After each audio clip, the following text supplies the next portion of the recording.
Tammy, I'm here with Midi TV, and I've got these two lovely ladies who aren't at all reminiscent of AbFab. Woo! Not at all. No. Can you just tell me your names and what you're doing exactly here this evening specifically? Because you both wear a lot of hats, literally, and many hats and some masks. Yeah. Yes. And a lot of glitter. I'm not going to lie, there is a lot of glitter here. I am Fey Pink. I put on the Yule Ball every year. This is our 10th year. Can you believe it? So this year I'm only comparing, but it's been fabulous doing it with the amazing Kiara, who is going to introduce herself.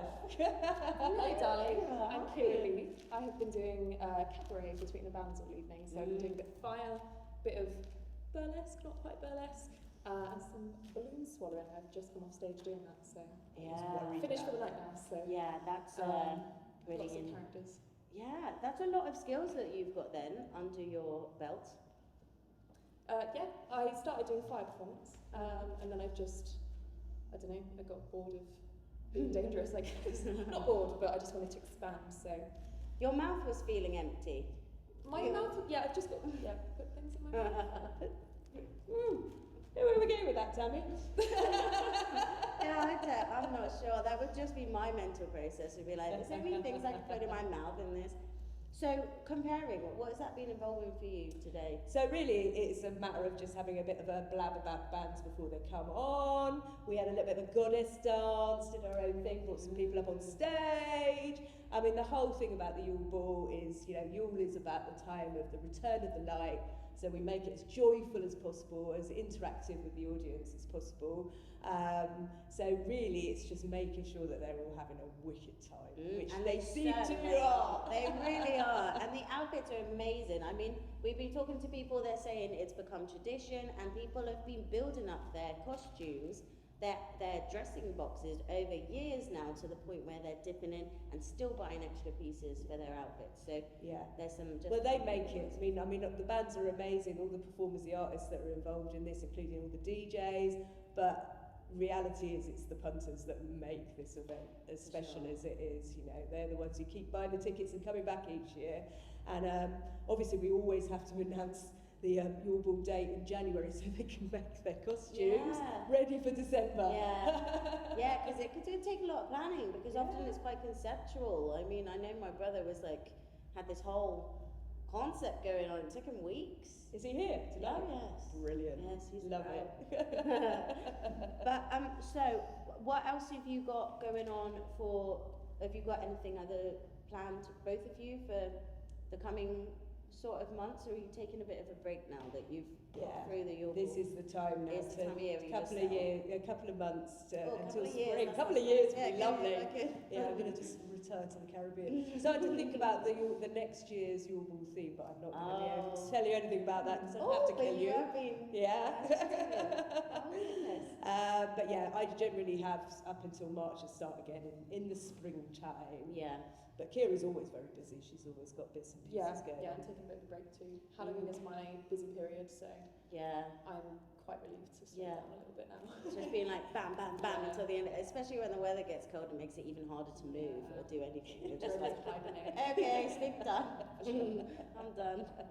Well, that's amazing. And in terms of social media, do you have social media that you use specifically for the Yule Ball, like tags and things like that? Yeah, we've got the Exeter Yule Ball Instagram page and Facebook page, and they're kind of used a lot. We've also, obviously you guys have been here tonight, but we also have our roaming documentary photographer. Yes. So he's great because he obviously does take pictures of people about and in their costumes, but also takes all like what you guys are doing and just showing us the different elements that bring the ball together. Yeah. And because it is a fully creative event, we want art, we want dressing up, we want music, we want photography, we want film, we want all of that to be part of what we do here. So it's been lovely to see that tonight all come together.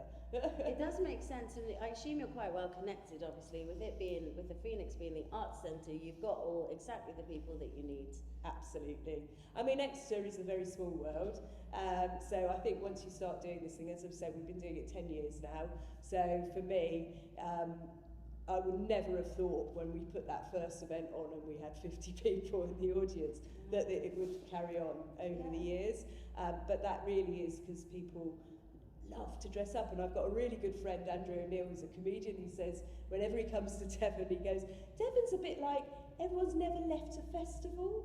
You're all just in festival mode all the time. And I thought, actually, that's a really good description of what we're all kind of like. We're always up for dressing up and having a party. And, Are there places where they're not like that? I have Apparently no idea. I know. I mean, in Brighton and Devon. Yeah, I think, to be honest, it's Brighton and Devon are the two places where that happens, and then everywhere else. Between them, so I don't know any different. Honestly, I thought everywhere was like that. No, I know. Oh goodness, how so late! I know. We're special. We're special. And what would you attribute to the success of the ball? Apart from obviously your own hard work, do you think it's the dressing up element that really gets people? I think it is. I think it's very important to keep it fresh each year, so to change the lineups, have some similarities, always have a theme so that people have something to work towards, because you know steampunk is great, but it's quite a limited theme, so it's allowing for people who are into cosplay or just people who like to dress up, and it gives them something to work towards. So I think that's kind of what kind of keeps it fresh. Yeah, for sure. It's a good amount of, isn't it? Because I do know what you mean, that if it was just steampunk, that would be quite hard. Not necessarily hard, but it would get very samey very soon. So when you're putting in these new elements each year, you're getting entirely different costumes, entirely different things. Yeah, it's brilliant. Keeping it fresh. Keeping it fresh. Keeping it real. Or not actually keeping it totally Keeping unreal. it completely fantasy. Madness. Well, that's fantastic. I'm really looking forward to seeing the one next year and seeing all the costumes. I've only been here for like a year, so I didn't see last year's one, but I'm going to be here every year from now on until the end of eternity. Time. I'm going to come back from the dead and keep doing it. Yeah. The zombie ball then, won't it? Oh my goodness. Oh my god, You that's... should have a zombie. Oh, me too. Oh no, that is scary. Please do. No, it would be, The actually. costumes are too good that I think it would be actually Yeah, disturbing. people would be, whoa, Got to no, be careful none what of you that. turn it to. It's gonna All get those crazy. Capricorns would turn up as well, you know, Yeah, terrifying. don't need those guys there. Cold shoulder anymore. Well, I mean, you guys must have a lot to still do. You've got still your headliner going on, and My headliner's on at the moment, so I need to come and do the last ending of the ball, and then obviously we've got the DJs in the bar till 2, and that's going off down there as well. Yeah, brilliant. Yeah, it's brilliant. It's been a fantastic night. It's just flown by.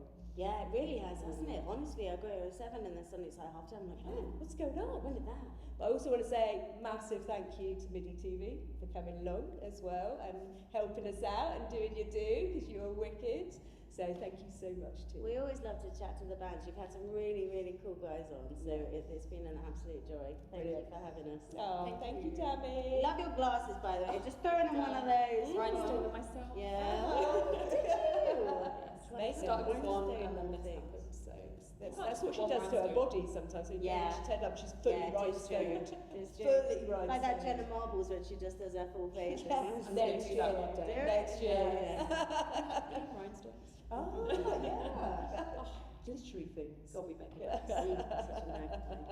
Well, I've been Tammy with Midi with Midi TV. I'm going to set you two back free into the world of erect and not erect tales, and I really want to get like a montage. You've met Aubrey then, haven't you, in his tale?